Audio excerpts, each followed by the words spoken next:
សុំនិយាយមួយម៉ាត់ចុងក្រោយមកថាប្រូអញធ្វើដើម្បីល្បីមែនប្រូអញធ្វើចង់ល្បីនៅលើកំណត់ទុករបស់គេមែន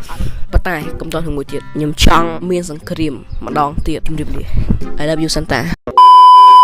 សួស្តីអ្នកនរគ្នាស្វាគមន៍មកកាន់ Channel Santa គេសិនថ្មីបាទថ្ងៃនេះគឺខ្ញុំធ្វើការឆ្លើយតបទៅបងអូន Petro បាទគឺថាគាត់ចេញវីដេអូមកគឺភ្លាវហ្មងនិយាយតាមត្រង់គឺថាចេញមកភ្លាវកុហកសុទ្ធហ្មងមិនបានខ្ញុំនិយាយចឹងឥឡូវយើងទៅទស្សនាវីដេអូខ្ញុំនិងវីដេអូគាត់ទាំងអស់គ្នា Let's go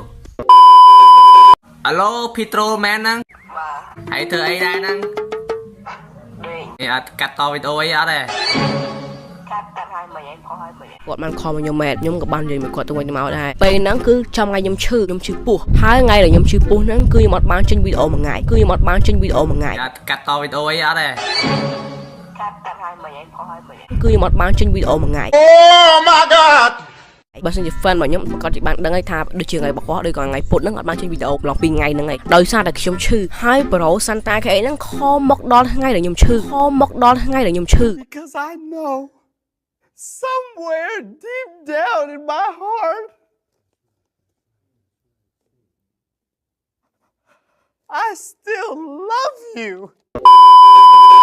ឃើញអ្នកនរគ្នាឥឡូវខ្ញុំសួរថាអ្នកនរគ្នាចាក់កំហុសគាត់បាននៅគឺថាខ្ញុំខតគាត់បានដំបូងគឺខ្ញុំសួរថាគាត់កំពុងធ្វើអីគាត់និយាយថាគាត់ដេកហើយខ្ញុំសួរទៀតថាអត់ធ្វើវីដេអូទៀតអីហើយគាត់ឆ្លើយមកខ្ញុំវិញគាត់ថាគាត់បានកាត់តវីដេអូរួចហើយនឹងក៏បានផុសរួចដែរព្រោះថាវីដេអូឲ្យគាត់បោះស្រាយមកគឺថាពេលហ្នឹងគឺគាត់ឈឺពោះគាត់និយាយទៀតថាថ្ងៃហ្នឹងគឺអត់បានចេញវីដេអូទេរយៈពេល2ថ្ងៃឥឡូវអ្នកនរគ្នាវិភាគមើលថាគាត់និយាយត្រូវឬក៏ខុសគាត់និយាយចេញមកគឺគាត់ចង់ការពារខ្លួនឯងនិយាយទៅខ្ញុំក៏ខុសដែរព្រោះថាខ្ញុំបានយករឿងការពិតរបស់ Petro មកបង្ហាញជាសាធារណៈអញ្ចឹងឥឡូវអ្នកនរគ្នាឃើញស្រាប់ហើយគឺវីដេអូដែលចេញមកក្រោយនេះគឺការពារខ្លួនឯងមែនតើនិយាយទៅគាត់ចេញមកឆ្លើយភ្លាវហ្មងហើយរឿងមួយទៀតគឺគាត់ថាខ្ញុំចង់មានសង្គ្រាមខ្លាំងមែនអូណាចង់ធ្វើសង្គ្រាមឥឡូវប្រូចង់ធ្វើសង្គ្រាមបែបម៉េចជាមួយខ្ញុំឥឡូវខ្ញុំនឹងចាំហ្នឹងហើយឥឡូវប្រូចេញវីដេអូមកថាចង់ធ្វើសង្គ្រាមយ៉ាងម៉េចជាមួយខ្ញុំនិយាយទៅមនុស្សគាត់គឺអស់កាយហ្មង